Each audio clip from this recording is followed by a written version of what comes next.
What's up, desktopers? Xavier Wills here for Desktop Bodybuilding, and we are back with another video. And today we have a bodybuilding news video, and we're discussing the new Olympia Sports Festival, converting from the expo that it was all the previous other years. Arnold Schwarzenegger face mask update.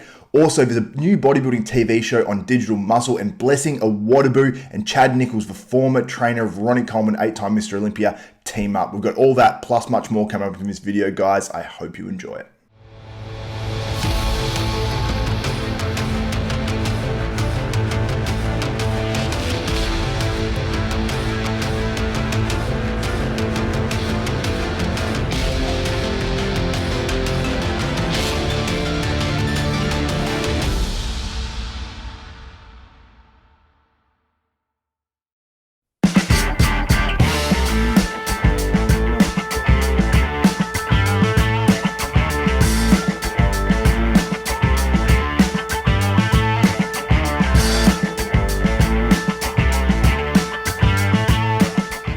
What's up, desktopers? Xavier Wills here for Desktop Bodybuilding. Now, before we get into this one, I want to encourage you guys, please give this video a thumbs up and smash that like button if you like and appreciate this content.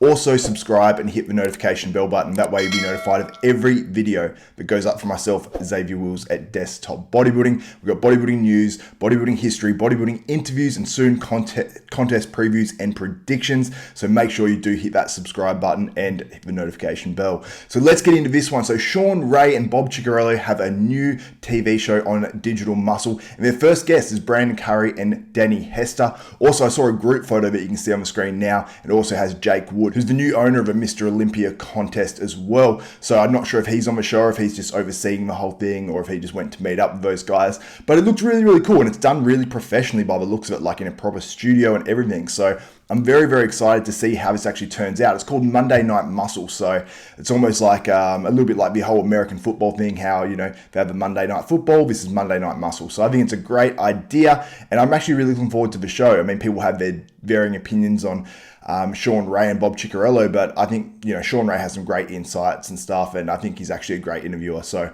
I'm looking forward to actually seeing that show. Now, we have an update on the whole face masks and Gold's Gym thing. I did a video on it the other day. Arnold Schwarzenegger basically boycotted Gold's Gym until they implement, you know, it to be essential to wear a face mask to train in the gym. It seems like that's actually happened. So a member of Gold's Gym, Austrian Powers, Leo, he sent me this, and he got this email because he is a member at Gold's Gym, and it says, "Attention Venice members, Gold's Gym continues to follow all federal, state, and local guidelines to ensure the health and safety of our members and team members. Recently, the local guidelines for California have been updated to require masks to be worn during your gym visit." And you can basically read the rest of that there that's on the screen right now, and you can pause it and have a read if you want as well. But essentially now it is essential to wear a mask while you're training, which I think would feel absolutely horrible, but they're obviously just following the guidelines. It says you're able to remove the mask for a brief period while you take a drink, then you got to put it straight back on. They do have an outdoor area there where you don't actually have to wear the mask, so that's actually good, you know, if people want to go outside and get a bit of air. But over there in America, I know it's getting towards summer, or it's in summer now. I think it's actually in summer now because it's winter down here in Australia in the southern hemisphere. And I just imagine that would just suck, to be honest. But hopefully it's well air conditioned and it's not too stressful for the members there that are training. Now, our next story, Hadi Choopan. Now, he put up a few photos. This one went up on the choopin.classic.gym page. So I don't know if that's Choopin Classic, if that's like a contest that he's got, or if it's the gym, because it says choopin.classic.gym. So I assume it's probably a gym. They put this one up, and the caption says, this is the translated version. Now, I'm going to put up both versions, so if anyone out there can translate it for me, that makes a bit more sense, because this here it says, "We are ready even though we are on foot army." So regardless, I think it's saying like he's ready to go. So if he can compete in the Olympia in 2020, he's going to be ready. And I love this. He's got a whole new beard style going on where he's dyed it a different color. I don't know, he looks like some sort of like superhero or something, some Iranian superhero. So that's pretty cool, and I just can't wait to see what Hadi looks like when he brings his new package to the stage, because he's a dude that can win the Olympia. That's how good Hadi is. And I've heard some people say that, you know, he could have won the Olympia last year. and he placed third, and I thought maybe he got slightly hard done by placing third. I thought he could have been second, or potentially even could have battled Brandon Curry for the win.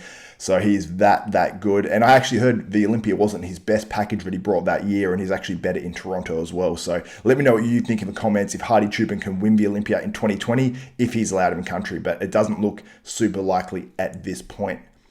Now, some really big news that Dan Solomon dropped just this week, and he basically dropped that the Olympia Sports Festival is going to be happening. So it's traditionally been the Olympia Expo, but they're converting it to a sports festival, which is more in following, I suppose, what the Arnold Classic has done, because it's the Arnold Sports Festival. So the Olympia have sort of followed suit, which I think is a really smart idea, bringing more sports to the Olympia, which brings more exposure. And I think they'll be able to get more mainstream sponsors, because we've seen what's happening with the whole Athleticon thing, which has been put off to 2021. But the Olympia, I think, is really smart in doing this. So Dan Solomon posted this up. It's going to be at the Sands Expo and Convention Center, and he said, "You are looking at the Sands Expo and Convention Center, home of the Olympia World Fitness Festival, formerly known as the Olympia Expo. After we completed our deal to move the host hotel and contest venue to Planet Hollywood, we then shifted our attention to moving the trade show portion of the Olympia weekend to the nearby Sands Expo Center attached to the Venetian. With the completion of these two deals, we are now positioned to create something incredible, an entirely next level experience. See you in December, Dan." So this venue looks awesome. I think the Olympia has really stepped up a notch this year, and it's crazy that they're actually stepping it up in a year where everything's gone wrong pretty much for the whole world, really, with the whole coronavirus. So I'm very excited for this, and I want you guys to let me know what you think. Now, another aspect of the Olympia is the whole borders thing. So who's going to be allowed into the US and who's not? So for Australia here, our health minister just came out and said that no international travel till 2021. Whether some of these guys and girls doing the Olympia will be able to get exceptions to go to the Olympia, I'm not sure. I have a good friend who I've actually got to talk to about it and see if he's actually going to be allowed into the States in 2020, because obviously, you know, it's the last weekend before Christmas for the Olympia this year. So if that happens and no one from any of these international countries is allowed into America, do you think this Olympia will have an asterisk? Like, will it be like, okay, you won the Olympia, but it's all US citizens, or all US and Canadians and maybe some other countries? I'm not sure, but let me know what you think in the comments below. If it was only US, I suppose people residing in the US, do you think the Olympia will have an asterisk and will be sort of tarnished? Because a lot of these top guys, that wouldn't be allowed into America, there's a lot of them. You got Rolly Winkler, you got Nathan Diash, you got Hadi Choopan, you got William Bonac. I mean, I think William might even be in the US now, I'm not too sure, but it's a lot of guys. Josh Lenardowitz, there's tons of them. So it would be definitely, especially the 212. Like, if you look at the 212, there is a lot of top guys that are not in the US. You got obviously the reigning 212 Olympia champion, Kamal El-Ghani, for starters. And you look at that top 10, top 15 from last year, a lot of them don't reside in the US. So it's going to be very interesting to see what actually goes down with the Olympia if everyone's allowed in, but this thing's changing pretty much daily. So we'll have to just stay tuned, and hopefully the numbers go down. We've seen it almost like a little second spike, but hopefully they go down and we're able to see a full-fledged Olympia lineup in 2020. So our next story. So Blessing Awodibu worked with Neil Hill for the 2020 Arnold Classic, and he wasn't able to compete. Sorry, the Arnold Classic Australia, rather. And he wasn't able to compete. He did do like a posing thing for Jim Mannion, and it was, I think it was over like Skype or something like that. And he basically assessed Blessing's physique, which I thought was a pretty good concept by Redcon One to do that. And he looked fantastic. Like, Blessing really did look good, but it was hard to know how well he would do because he wasn't standing next to anyone, which was disappointing. And Neil Hill did a great job with him, brought him in great condition. He looked big, he looked improved. So he obviously did a good job. But after that, Blessing Awodibu and Neil Hill went their separate ways, and now Blessing has teamed up with Chad Nichols, who's a former trainer of 8-time Mr Olympia Ronnie Coleman.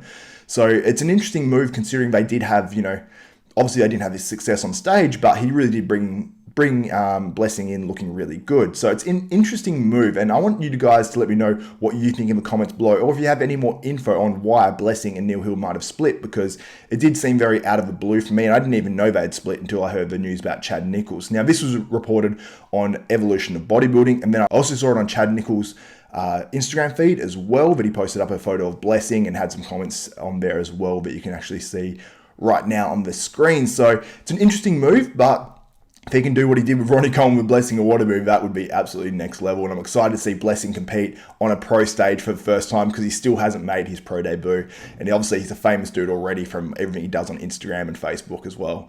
So let me know what you think in the comments about all these topics. If you guys want to support the channel, head to hostile.com. It's HOSSTILE.com. Use ZAVE10. You'll save yourself 10% on all supplements and apparel on there. They've got awesome stuff. I'm wearing the cap, the tops, all that sort of stuff, and it's great for just like casual wear or training in the gym. So you can choose whatever you want. And if you like and appreciate this content, give me a thumbs up, smash that like button, also subscribe and hit the notification bell button. That way you'll be notified of every video that goes up for myself, Xavier Wills at Desktop Bodybuilding, bodybuilding news, bodybuilding history, contest previews and predictions, interviews, all that good stuff. And also giving that thumbs up and that like really does help me. So anyway, guys, that's it for another video for Xavier Wills, Desktop Bodybuilding. We are out.